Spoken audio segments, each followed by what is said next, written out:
గాయత్రి జపం అనేది ప్రజ్ఞాపరాధాన్ని దూరం చేస్తుంది. గాయత్రి లోపల మా బుద్ధులను ప్రేరేపించమని ఉంది.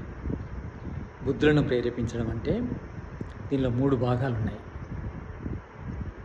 జ్ఞానము, జ్ఞాపకం, నిగ్రహము.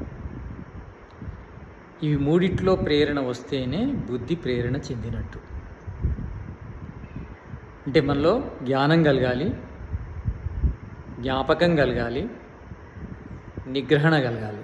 కలిగినప్పుడు మన బుద్ధి ప్రేరేపించబడుతుంది, అది మంచి వైపు వెళ్ళగలుగుతుంది. మంచి వైపు బుద్ధి వెళితే మంచి కర్మలు చేస్తాం. మంచి కర్మలు చేస్తే సుఖం లభిస్తుంది. బుద్ధిని ప్రేరేపించుమని